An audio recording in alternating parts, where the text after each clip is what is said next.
TV, and we're live online here with Kauaʻi TV on YouTube and Facebook. I'm gonna start letting people in our waiting room here for Zoom. If you're watching on Zoom, thank you so much for jumping on. If you're watching on Facebook, you must be watching on Kauaʻi TV, and then you can also check it out on YouTube. And KKCR, I think, is streaming live also, possibly. Awesome. Fantastic. Well, we're going to wait a couple of minutes while people get in. Thank you again, Kauaʻi TV and KKCR for making this available for our community so they can tune in from wherever they are. If possible, Max, let's give it a couple minutes, cue back in some music while we hang out. I don't think I can fill in that much conversation for waiting until people come in. We'll get started in about 3 minutes. Let's go 5:05.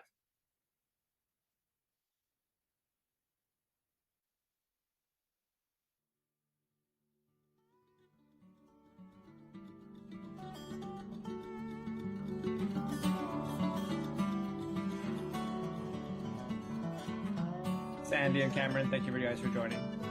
You might be our only two participants here, which is totally good. We'll have a great informal conversation here. Yes, and if you have any questions, ideas, thoughts, comments, concerns, feel free to put them in the chat. That way we can see them and read them, and we'll get started. All right, we'll wait a couple more minutes.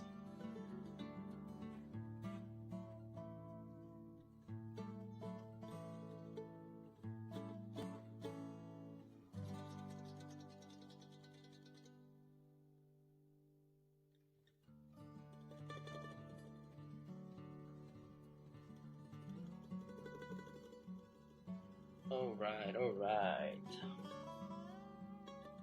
Wait a couple more minutes. How's your day going, Luke? It's been extremely busy. The good thing is if we've only got 2 participants here, then I will just be lobbing lots of hard questions at you, Addison. So. Okay, I see how it is. Yeah. Let me go find my list here for the state.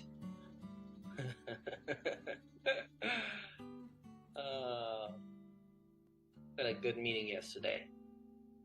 Lots of information, lots to talk about.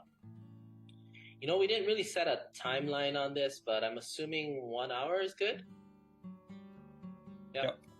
Perfect.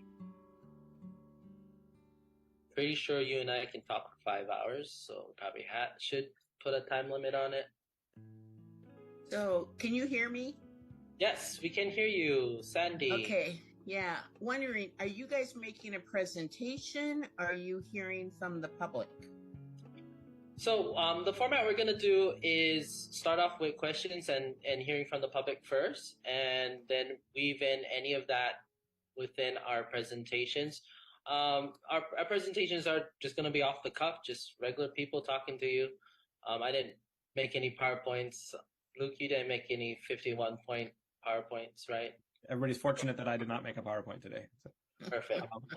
But Sandy, yeah, Q&A, and then Addison and I can fill in on anything you guys are interested in, legislative procedures, what we do with our jobs here on a day-to-day basis, questions about policy, ways to advocate, whatever you guys want to ask, and we can always run with it and take it in any direction here. So.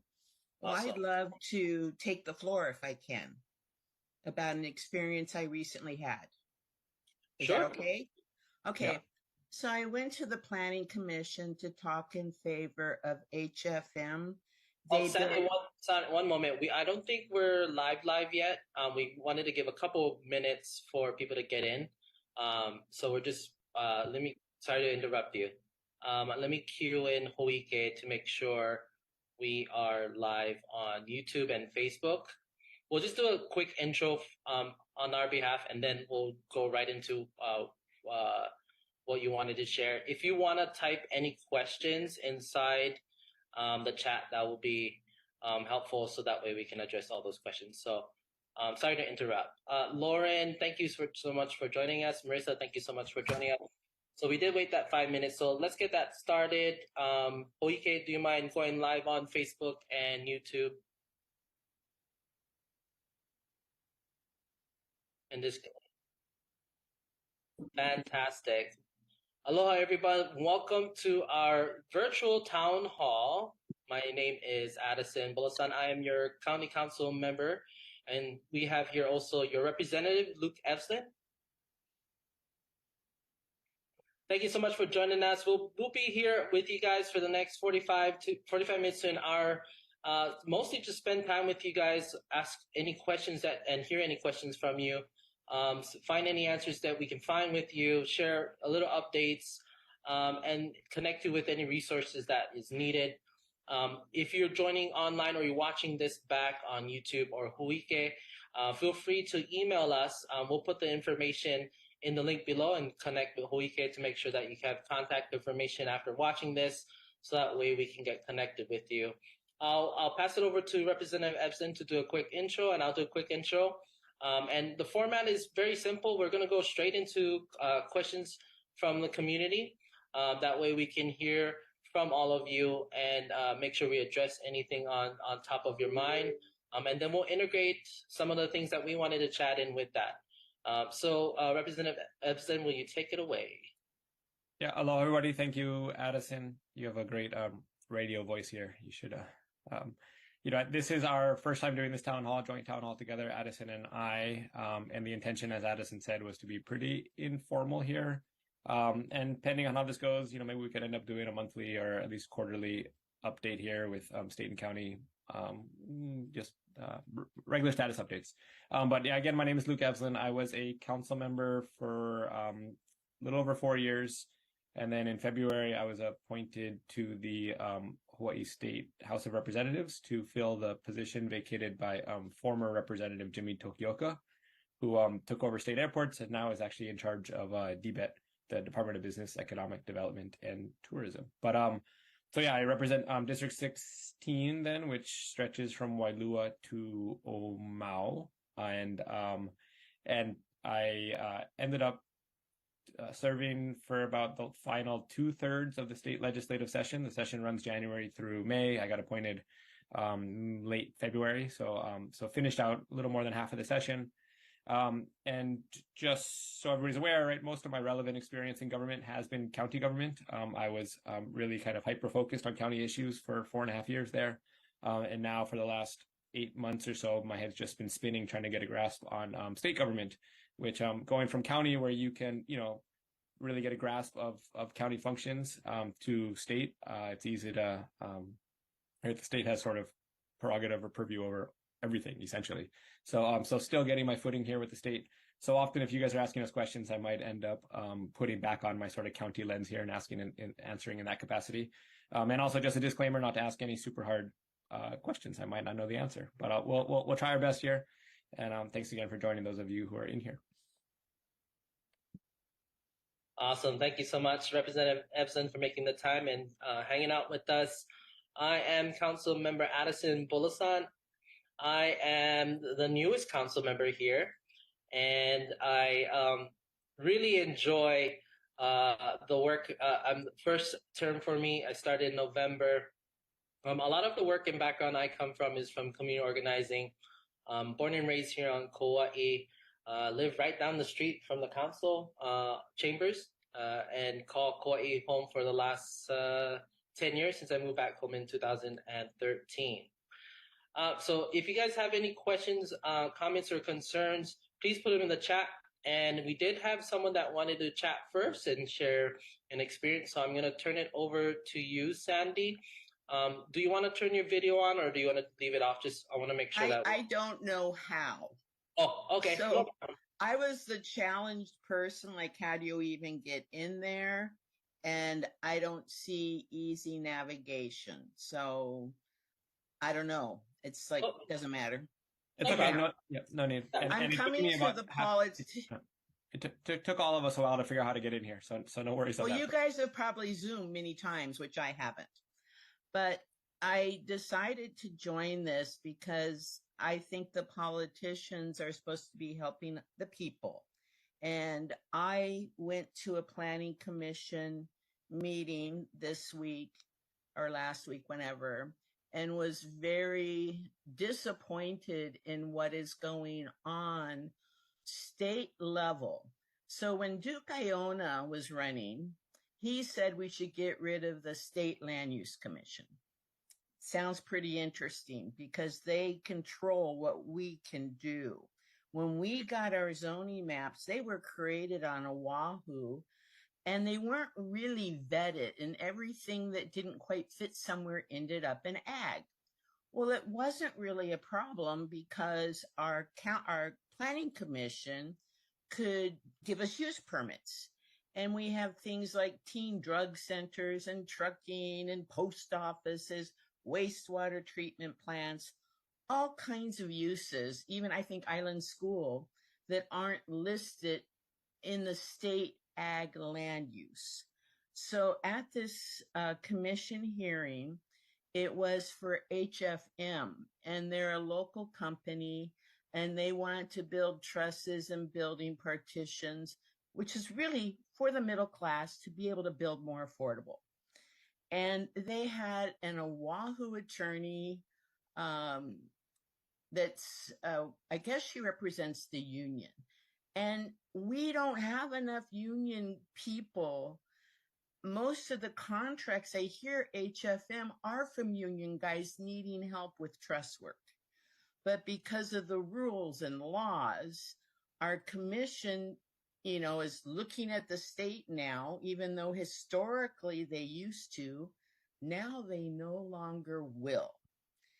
And what that does for us that have a lot of ag, that community, things we want to happen, nowhere else to put it.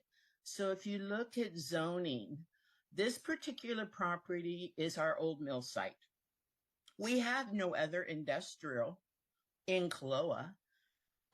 North Shore, we have a putt-putt golf course on the industrial. And then you have to go talk to Jeff Stone at the airport. We have some industrial in Lahui, some industrial in Elieli. And I think that happened because when it happened on Oahu is because the ports. They figured that made sense. And I don't think they were really so focused on Kauaʻi to really drill down what do we need where. So I turn to you guys. Luke, you on the state side, can you figure out either giving the county some leeway in the ag rules, because we need everything not being decided that's good for Oahu that doesn't really work for outer islands. And I imagine probably Big Island, they might have the same situation, but their planning commission may not have taken the stance. I don't know. I was very surprised. I talked to one of the commissioners and she says, we have to follow the law. And so now the community can't have a great thing to me. When I built, my trusses were built in Honolulu and they aren't in business anymore. That was 20 some years ago. I forget the name of the company. And so now I have a son in his 30s. He'd love to be able to build a home. He'd love to be able to lower the cost as much as possible. So what they're doing there, is some walls, some, trusses. And most of our contractors were working in Kukui'ula, and those multi-million homes don't do prefab stuff. So it's our middle class that's being hurt. Yeah. So I give it to you guys. Help. Thank you so much for bringing this up. A great topic starter. I'm just like your son, and Luke and I were in that same age group where starter homes aren't the prices in which we wish we could afford. You have to be a millionaire, well, quarter millionaire to afford some of these mortgages right now. I just posted the agenda of that meeting in our chat. The meeting you're referring to is our Planning Commission meeting that happened on September 12th. And I believe when you say HFM, I think you mean HPM, building supply. HPM. Yeah, Yeah, the building supply guy. Sorry. Yep, no problem. It's a company that they have several locations, and they're a building supply company that is looking to innovate. One of the things about this situation, Planning Commission has a lot of issues that come up ahead of them, and unfortunately, there's actually 13 different boards and commissions, and some of them are hard to attend because some of them overlap with our actual council meetings. And so I'm going to turn it over to Representative Evslin to follow up on your question regarding what state can do or potentially do, or what questions we can ask around. And then I'll follow up also. I have some thoughts and ideas too. Yeah, thanks, Sandy, for the question. And I can't say that I follow the HPM issue that closely. I do know the basics of it. And my general take is that just to back up, one, I fully agree that we need to look at modifying the state land use law. I just made, as Addison referred to jokingly in the beginning about my 51 slide PowerPoint, I just made a 51 slide presentation the other day on the need to form our state land use law. And just some quick background on it, you alluded to it, but this was adopted in 1961 and has largely stayed unchanged for 60 years. And it creates 4 land use districts in the state. It's the only sort of dual state and local zoning code. So the state determines these broad districts, and then the county has different types of authority in the different districts. So in the urban district, county has lots and lots of authority to do anything essentially. In the agricultural district, as you said, the counties have much less authority in that uses have to mostly in some sense be accessory to agricultural use. And so I think your question was, around the need to probably look at reforming the types of uses that are allowed in the agricultural district to allow more potentially types of industrial uses.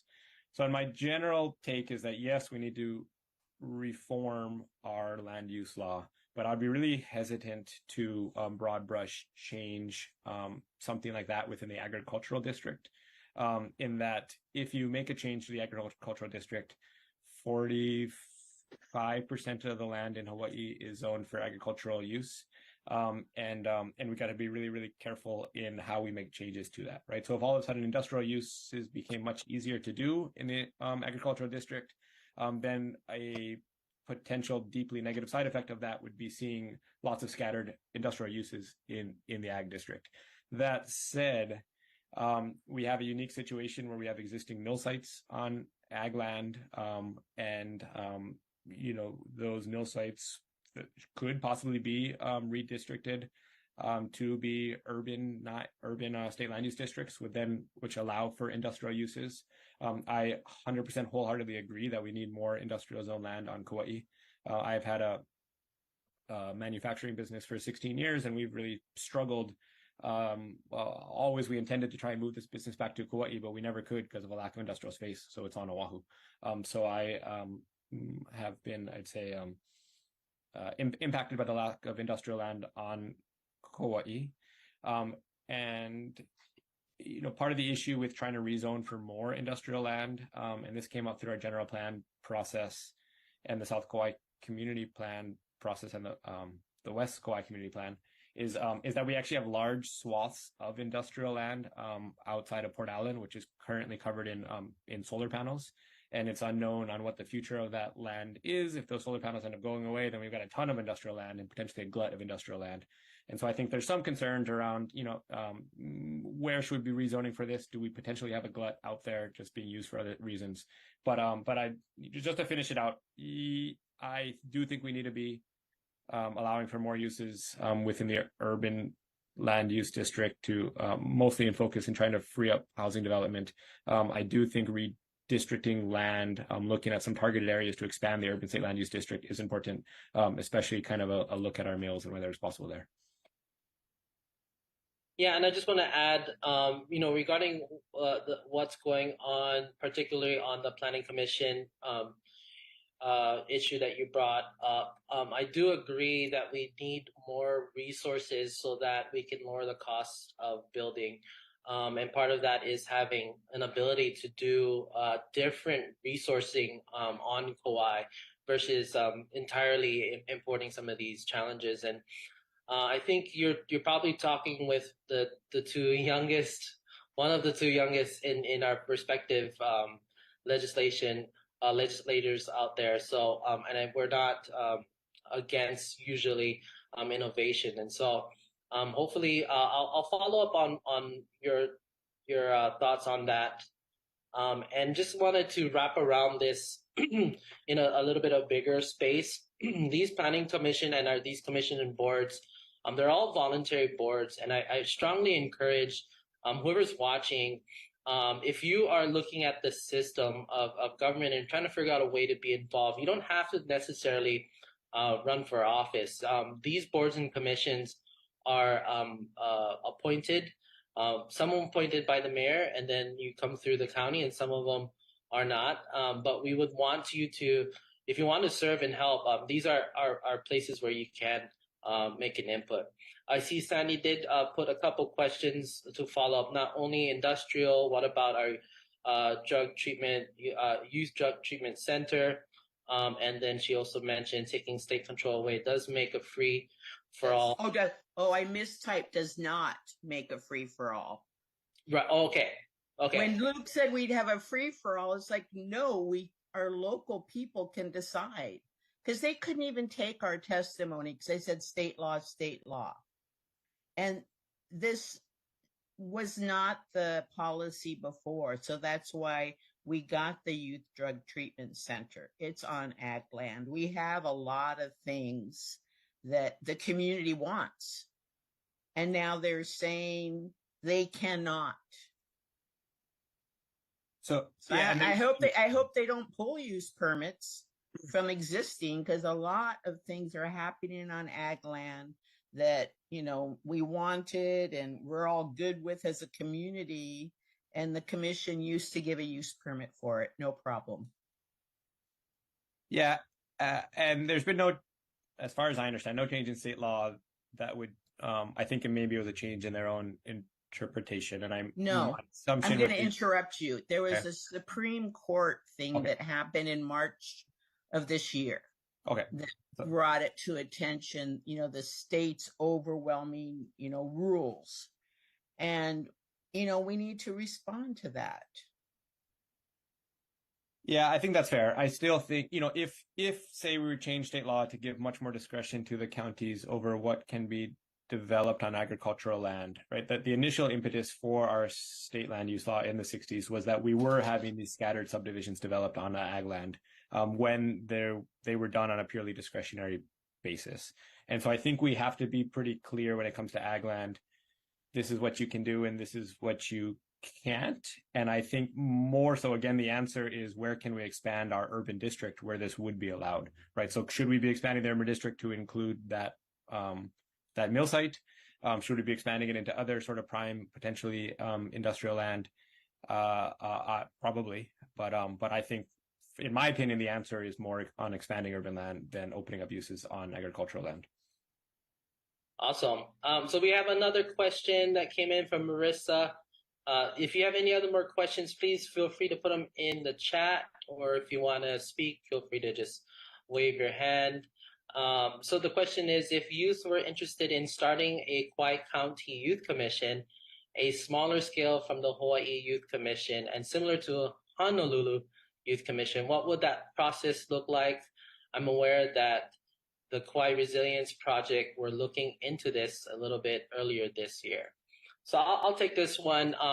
Actually, I've been talking to a bunch of students to see if this is something of interest, and have been working with Kauaʻi Resilience Project to see if this is something that we can do here on Kauai. I did put in the chat here a website, which is the Honolulu Youth Commission.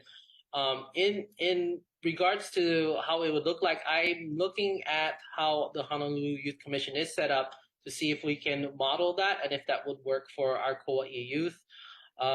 There's some advantages to looking at their system. It's a lot more formalized.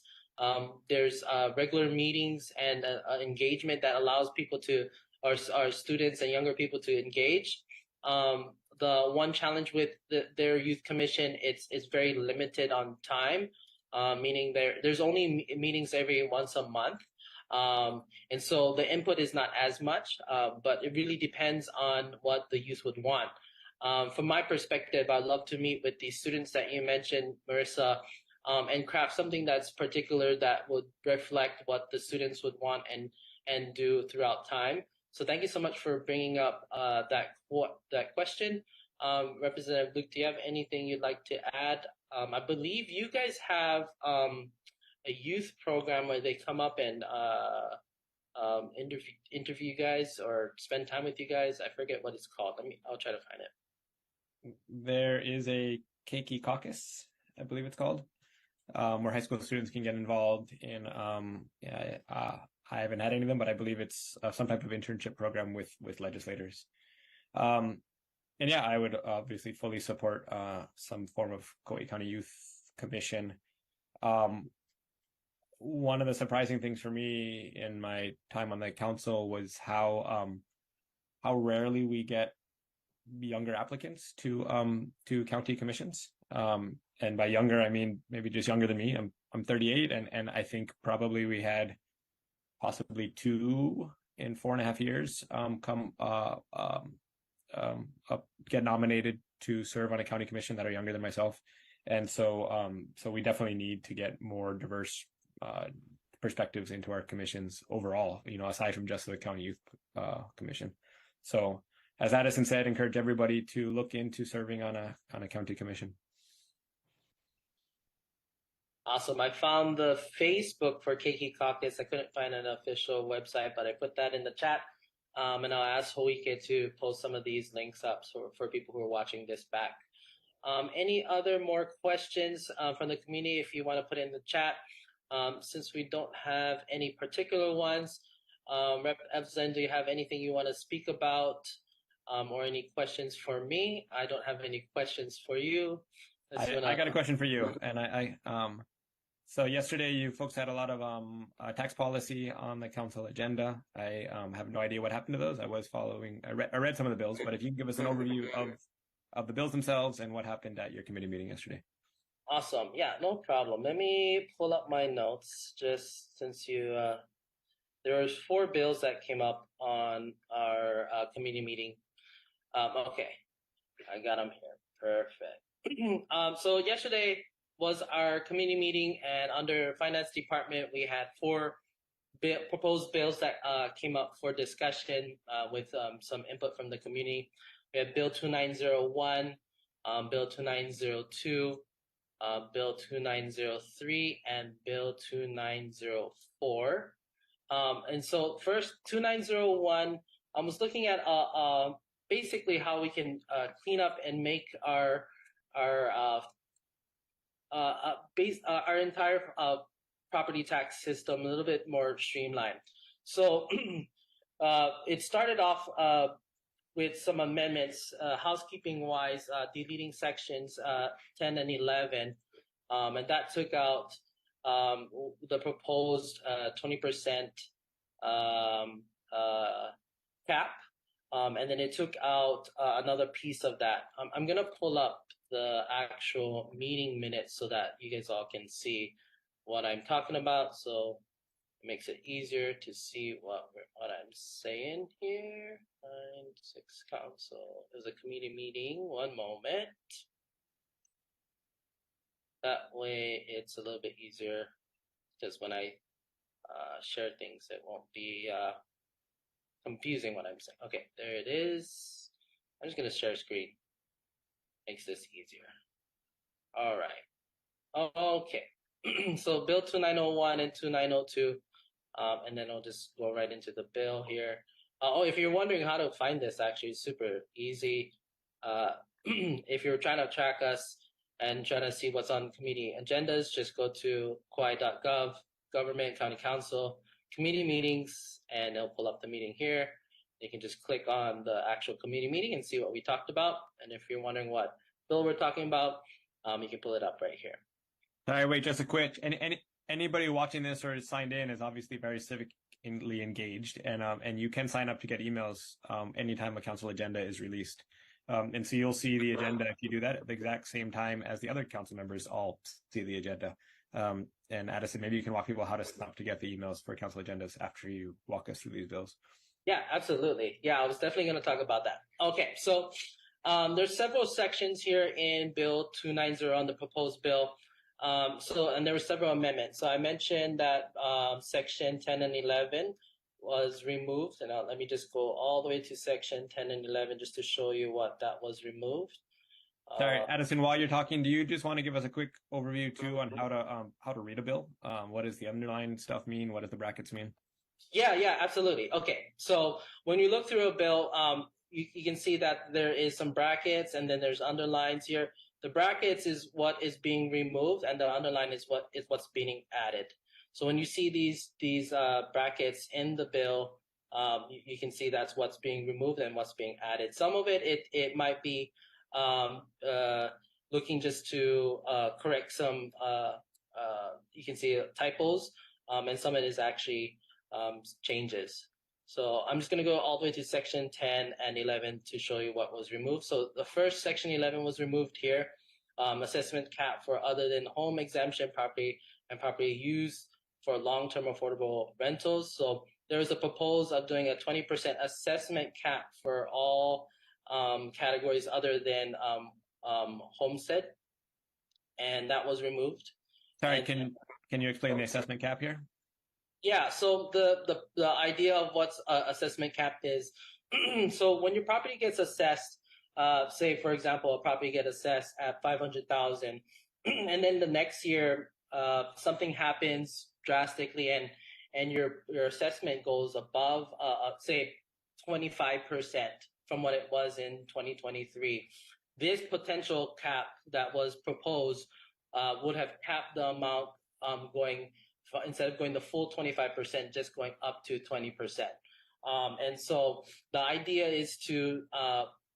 that was proposed was to try to see if this may help with these challenging times that has happened in the last 3 years, what we would assume as fluke years, where assessments just rose higher and higher, and certain properties in our community just drastically changed in their assessments. And so this cap was the proposed idea was to help limit that volatility that happens in our market. And so that's what this section 11 is all about. And then section 10. Just to clarify, yep. Where you just read, all that underline is new. Yes. New stuff. Okay, thank you. Yeah, this is all new, and like I mentioned, this was actually, there was an amendment on the floor to remove it, and it all got removed. So it's actually not even in the bill anymore. Oh, so that okay. The draft he's showing us was the draft that they had in committee yesterday. So it shows it as it was new as of committee, and then they struck it out so that in the next agenda it won't be there. Yes, correct. And sorry, just to clarify one more thing, Addison. Yeah. So as Addison was talking about that, all homes that have a home exemption, which are owner occupied, already have the 3% assessment cap, which means if you live in your house and you file the home exemption, that your property taxes, your assessed value for your house won't go up by more than 3% per year. Which is why if you look at your assessment notice, you'll see a big difference between the, I believe it shows that as assessed value or taxable value and assessed value. It says market value. Oh, sorry, you're right. You're right. Assessed value and market value. Perfect. And so that was section 11 that got removed, and section 10 got removed also. Section 10 proposed an assessment cap for home exemption property and property used for long-term affordable rental. So both got removed. The discussion was fairly heated, and ultimately the decision was made to remove it more on a technicality. After discussion with our administration, they weren't able to, if that were to pass, they wouldn't be able to implement due to staffing shortages and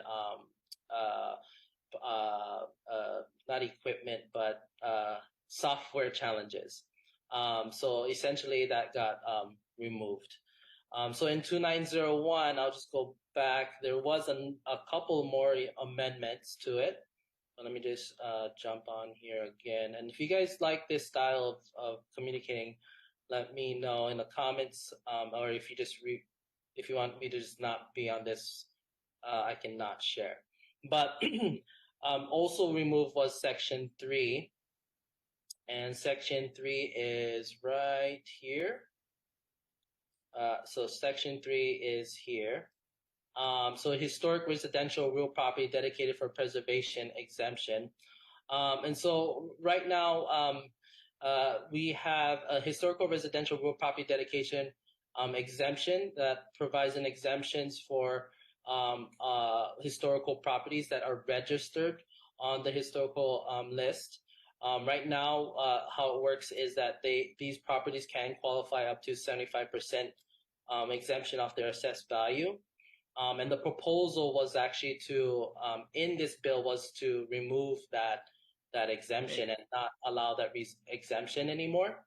And so this got amended out of this bill. So that proposal of removing that actual exemption got taken out. So currently the bill is without this section.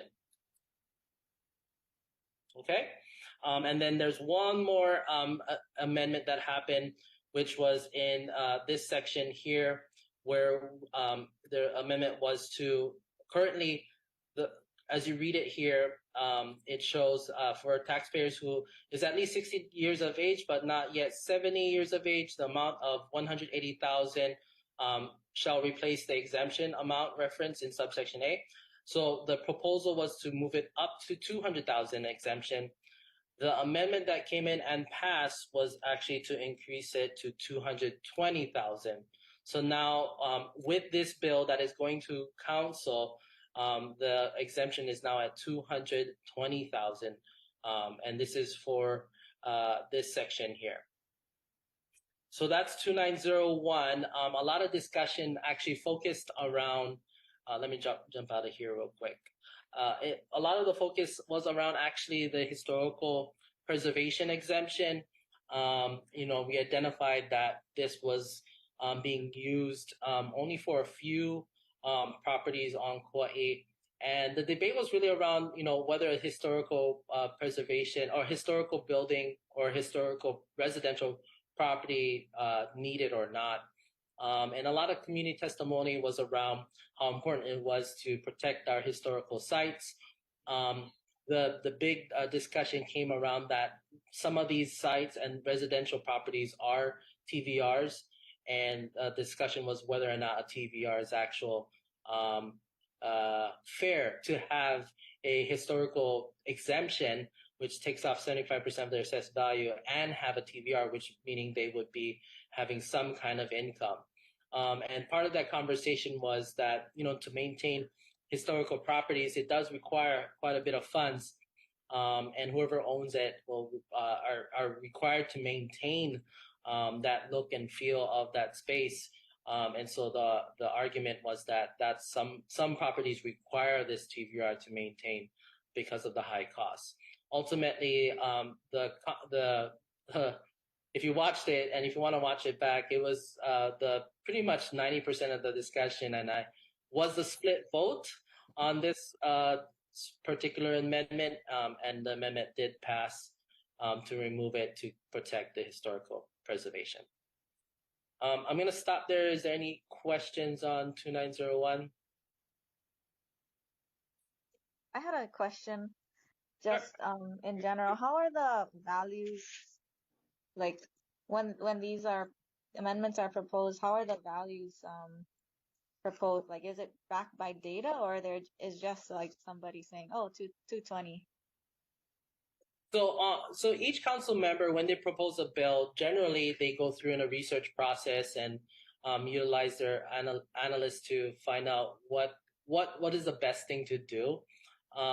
generally, when a bill is proposed, you get to hear that thought process. And it was shared on the floor a month ago at first reading. Most times when people propose an idea, if it's not well researched, it'll get flushed out in the committee meeting and also in the first reading, whether or not they provided enough information for reasoning. Particularly for like amount change, going from 180 to 220, the discussion was about looking at how we can help that age range that was targeting, which is between 60 to 70. And the data does show that the majority of our homesteads, our owners are around that age group and above. And with the rising cost of everything, we're afraid, and like everyone else in the state of Hawaii, we're afraid that our own residents can't afford their properties. And so for the first time in a long time, this year we did reduce homestead rates. And this exemption will also, if it passes, it will additionally reduce it even more. And do you want to add anything? Yeah, just to add a little bit. I mean, the exemption works as it takes value off of your assessed value. So if you qualify for that exemption, and there's numerous exemptions that work similarly, then you'll get $220,000 deducted off of your assessed value. And since they just changed the homestead rate to 285, I believe, from 305, it really equates to, I think, around $100 difference off of your taxes, right? So at the $180,000 exemption, equates to around, I don't know, $520 off your property taxes, and at the 220 it would be around $630 off of your property taxes. And I think I wasn't there for the discussion, but my guess is part of the rationale to raise these exemptions is also just with inflation, right? All these exemption amounts should probably be increasing slowly over time. Yeah, thank you. I was just curious for numbers in general, because I also saw one of the amendments was like instead of totally disabled, it was like 80%. But I was like, how do you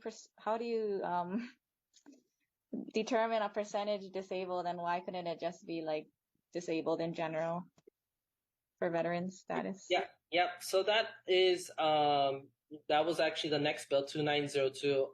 Great question. So I'm just gonna real quick, 2903 and 2904 was received. When I say received, that means it did not move forward, and it was both those bills are effectively what we would say killed, meaning that they're no longer proposed bills. So that, let me just clear that up so that way we don't have to wait to that one.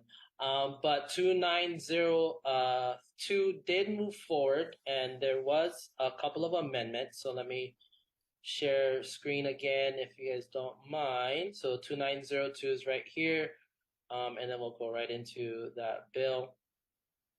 So there was two amendments. The first amendment was a typo, so I can't find the typo. We're on the actual bill according to as of the meeting yesterday. So this is not the updated bill like the other one we looked at. The other amendment was on the 20% cap on non-owner occupied residential. So it did get amendment, and let me find what section that was. I forget what section it was. I think it was section...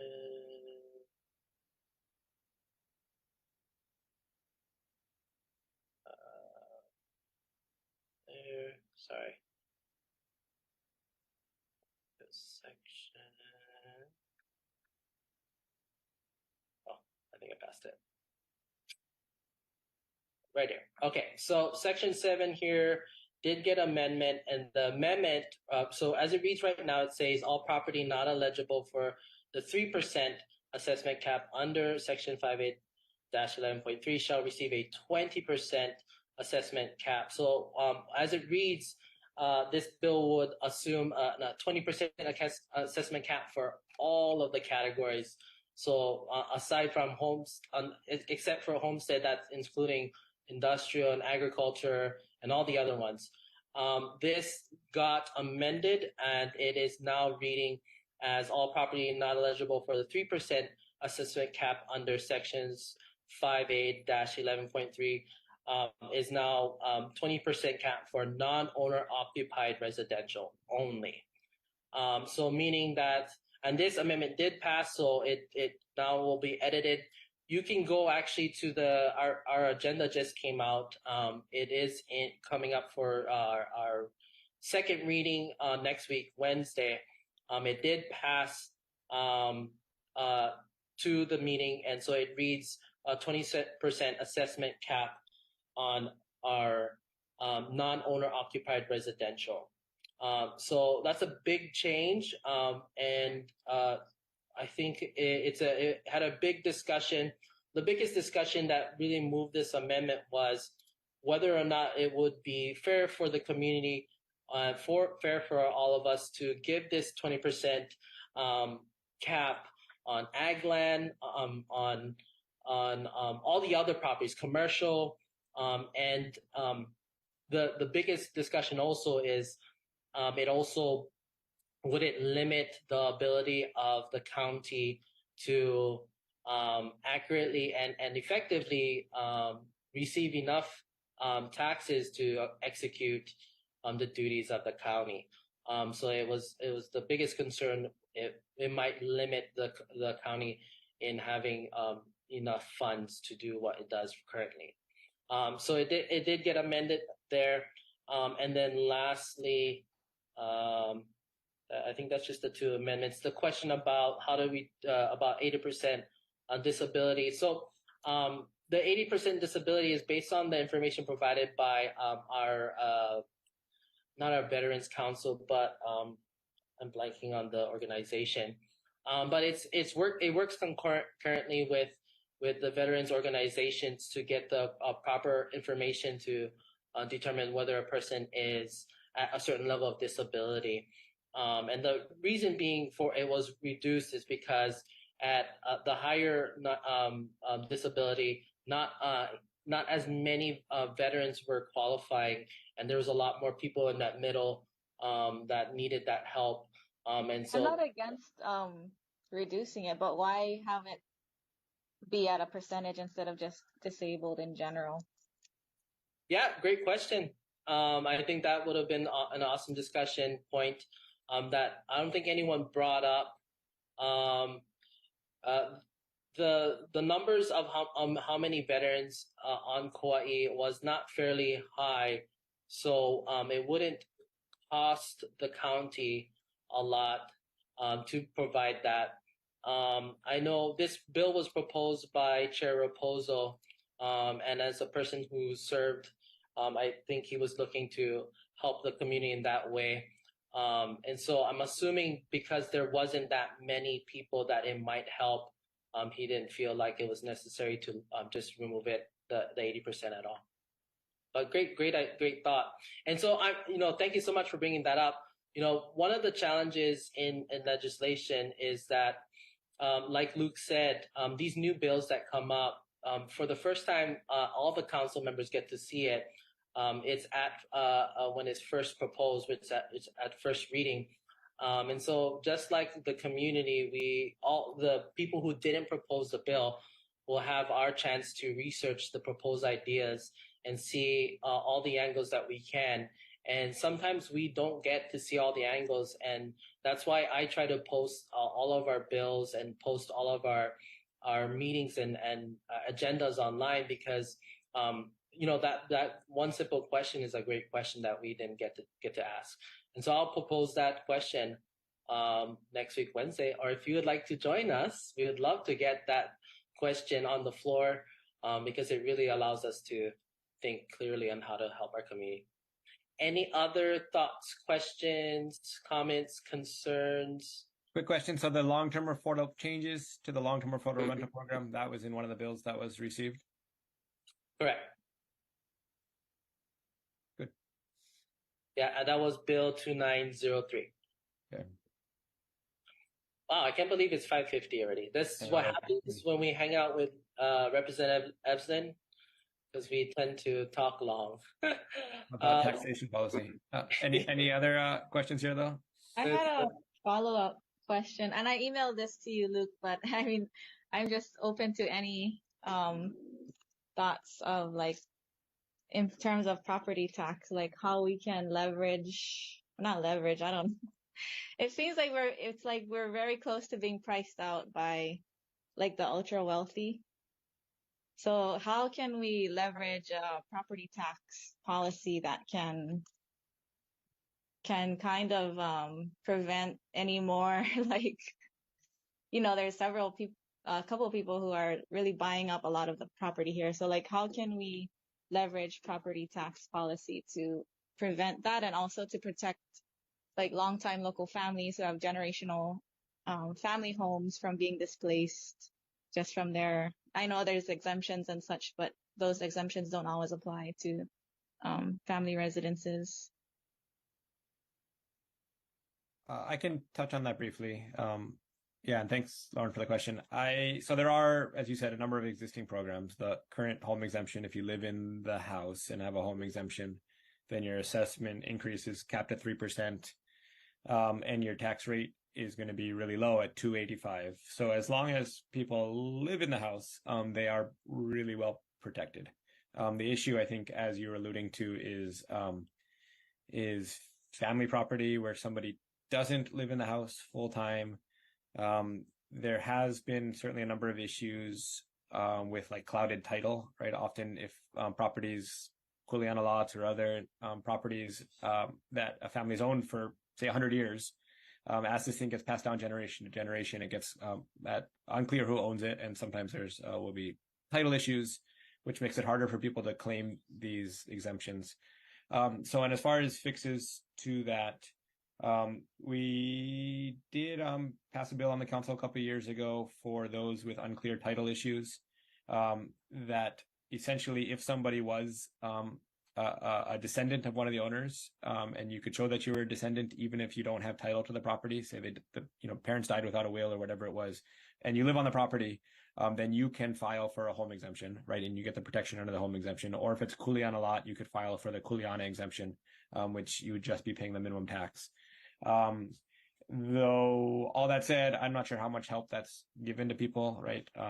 For example, getting the kuleana exemption is really, really hard. You have to show that you're a lineal descendant of somebody who got the property under the Kuleana Act in 170 years ago. And that can be hard to prove. So a lot of people who might have kuleanas or other land grant awards are falling through the cracks. So I think as far as the answer, and sorry, one more program is the home preservation exemption, which also gives you minimum tax, I believe, if you qualify for it. And there's a value threshold for the house. You've got to live in the house. You can't be renting out parts of it. And you have to show that you make less than X amount of money. And there's I think less than a dozen households on Kauaʻi who are currently qualifying for that home preservation exemption. So I think part of the answer is helping inform people about the current tax programs out there. I think a whole lot more people would qualify for the home preservation exemption than currently have it, for one. Two is helping families with generational ownership who maybe nobody lives full-time on the property.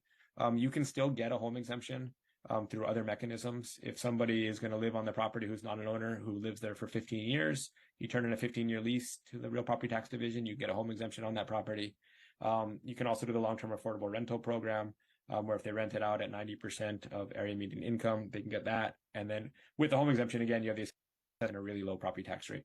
So those programs currently exist. Addison can follow up on this. I would certainly advocate for increasing some of the thresholds within the home preservation exemption to ensure that more families who actually need it can be wrapped in. Right, so possibly lifting that income threshold a little bit. I would say even allowing for long-term rentals on the property. Right now, if you have a long-term rental, you can't get the exemption. So I think there are some changes like that, but a lot of it is helping inform people of the current programs out there. Yeah, I'm just gonna add. Actually, in Bill 2902, the home preservation, we did increase the household income to 200,000. And then to the property, the assessed value to 1 million. And so again, to get that, so it's if you're making less than, you have to have a high value property essentially, and you're making less than X amount of money, then to give you the minimum tax, or maybe it caps your taxes at 3% of your income, something like that. But it's really generous. Yeah, and I'm just gonna add, a lot of this work was done when Representative Evslin was in office. So thank you, Luke, for doing some of these changes. But basically, we've been focusing on how to protect our local residents who own and reside on Kauaʻi, or otherwise provide local residential rentals at a affordable rate. So we've been incentivizing that as much as possible, so local owners can stay on Kauaʻi. The biggest challenge, and I'm sure Representative Evslin might agree and he can disagree, but the biggest challenge is prices are going up because we're just not building enough homes. So essentially, everyone's home prices are going up, and for someone who owns a home, if it's your home, it feels good because it's your home and you're getting value. But if you're renting and that person whoever you're renting from doesn't live on this island, unfortunately, it just makes it harder. If they're not doing affordable rentals, it just makes it harder for them to want to not make a profit out of it. So that's one thing that we're trying to figure out how to find balance on, because we want to keep our local people here on Kauaʻi, and not turn this into a ton of TVRs and all those things. So, and on top of that, one more thing, as you were talking, I was thinking about with, there's things that could be done, like say the assessment cap. Theoretically, the council could make the assessment cap instead of 3%, 1%, so that the value of a property couldn't go up by more than 1% per year. Anytime you make a change to the tax code, right, you're going to have lots of potentially unforeseen issues. But an issue with like the assessment cap, and this kind of comes up pretty often, so I'm using it for the example, is that when the assessment cap is at 3%, the actual rate, the homestead rate, almost never changes. This last council was the first time to change that rate in a very, very long time. So it's essentially been 305 for a long time. And then because those who own property are already protected and don't need that rate to come down, but then what happens is anybody new who's buying property, instead of that rate coming down over time as houses become more expensive, that rate is relatively stagnant. And then in a lot of ways, it's as if new homeowners and younger people are paying a lot more than those who've had property for a long time, which could be seen as unfairly punitive in some capacity to new homeowners. So I'm always really concerned around things like assessment caps. In my opinion, we should just be lowering that rate every year instead. Right? Take the same. We can make it so that the average increase in property taxes, the homestead rate, would be 3% instead of doing this 3% assessment cap. Awesome. I am so grateful for the assessment cap. I hope you do not remove it. Well, and so if we did, and this is always sensitive, and I get yelled at whenever I mention we should at least think about the market effect that it makes. Because again, the pitch is not that we remove it and keep that rate the same. The pitch is you remove it and then you lower the rate every single year instead, so that everybody can see the benefit, including young people who are buying homes right now. Yeah, I just want to add, in Bill 2902, actually, there is a proposal in the bill to remove the floor of the cap. So right now, the cap as it stands, the 3% is both upward mobility and downward mobility. So, for example, if your assessment rises 10% and only goes up 3%, but if it falls 10%, it only go down 3%. There is a proposal to remove that floor so that if it does go down 10%, it goes down 10%. And the thought behind that is to help stabilize costs. Right now, the properties have inflated so much, and if some of these properties need to balance out, we're hoping that by removing the floor, pricing can stabilize and we can get back to a more affordable housing crisis. And so supply is the key. It's not manipulating through property tax. Correct. And so I'm always disappointed when council does things that hurt our supply.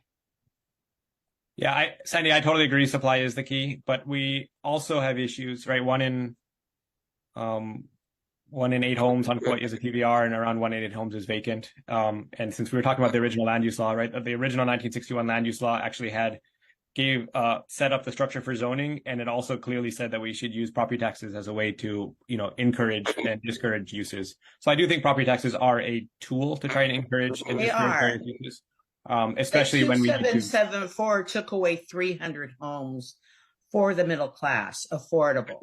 And I was involved in that, and Stephen Spears from Habitat, all the affordable people tried to give him good input, and the council, it's like they didn't listen, and we lost a lot of affordable units because of bad bills.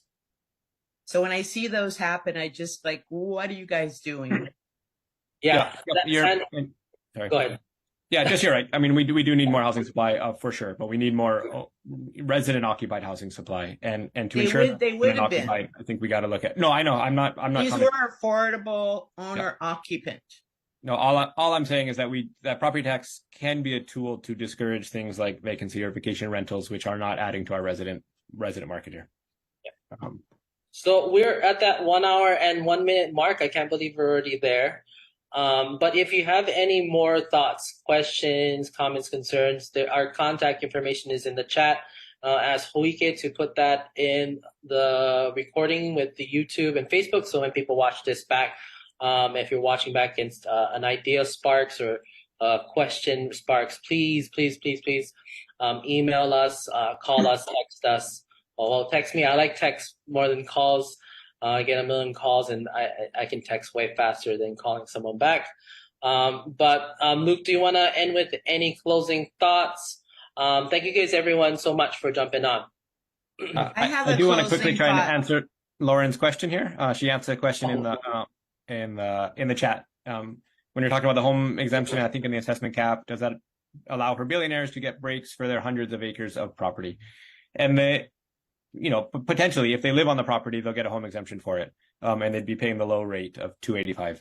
My understanding is that most of the billionaires we have on Kauaʻi don't actually live here full time, right? The home exemption, you've got to live in the house for 270 days a year in order to get the exemption. So a lot of these guys, if you're running a global tech company or social media company, right, you're not going to live on Kauaʻi full time. So in that case, they don't have the home exemption, and they currently, some of them potentially would be a residential investor tax rate. As a vacant house, that tax rate is going away, I believe, so they'll be at the residential rate in the future. And there's other, right there, a lot of these guys who own a lot of acres, though, are in the agricultural dedication program, which does reduce. Wait, sorry, that's my son in here. They're in the agricultural dedication program, which does reduce the assessed value of their property that's in productive farm use. So there are ways that, say, billionaires with large land holdings are getting significant tax breaks through that program, as long as they're actually contributing productive ag use. Awesome. Sandy, you did want to have a closing thought, and then I'll give it to Rep. Evslin to time in one more time, and I'll close. I wanted to thank you, Addison. I see our council members in there having to all of a sudden be experts on land use and landfill and so many different topics. You're talking about real property. I used to be a county assessor. So, each of these topics are so complex. I just really want to thank you for stepping up and, trying to grasp some really complex issues we have. So thank you. Thank you so much, Sandy. Appreciate that. It's one of my, the favorite thing about this job is something that I love the most, which is learning. And so I am a fast learner, and I spend a lot of time learning a lot of these issues. Coming into this, most people who come into this, the reality is that you might not have background in 90% of the issues that face us. So there's a steep learning curve. But if you're interested in learning really fast, this is the best way to get involved in learning a lot of things. I spend most of my time learning, and that's my favorite thing. So it just works out great. Representative Evslin, you want to share a little bit more on your closing thoughts, and I'll share some closing thoughts. But again, thank you guys, everyone, for joining. No, I appreciate you, Addison, for being the monthly or every other month here. Just to the legislative session runs January through May. So right now we're in what is called our interim, which is kind of the policy development phase of our year. So at some point, maybe in December or later November, we'd love to talk about potential policies for next legislative session. And then, yeah, hopefully we can keep running these through the next session. We can give sort of regular updates on what's happening in the legislature. You give your updates on what's happening at council. But so appreciate everybody who joined us tonight and asking really great and probing questions. Appreciated the dialogue. And thanks obviously to Hawaiʻi for broadcasting it in all the forms that they're broadcasting it. And I believe KKCR, if you're still there at KKCR, thanks for sharing this also. Awesome. Thank you so much, Representative Evslin, to agreeing to jumping on this with me. Fun fact, I would actually have not run if it wasn't for Representative Evslin. I saw the great work he was doing, and he took away the intimidation for me to step up and serve in this way. And so my closing thoughts is I'm going to just drop a giant thing here in the chat. Oh, it's not letting me. It's saying that I can't because it's too much words. Wow, I've never heard of that before. Well, I'm going to do it in spots. I thought I was going to get bombarded with questions regarding all of these issues. So I'm going to put it all in here. There's 10 topics in here, and there's resources to those 10 topics. Thank you guys so much for jumping on and engaging. The most important thing that we do as elected officials is connecting with you, hearing your thoughts and bouncing off ideas, and more importantly, just being in service. So I appreciate everyone jumping on. Mahalo Hawaiʻi TV and KKCR for broadcasting it live to all of our community here on Kauaʻi, and for the ability for everyone to watch it back. Looking forward to bringing this back again. Thank you so much, and aloha.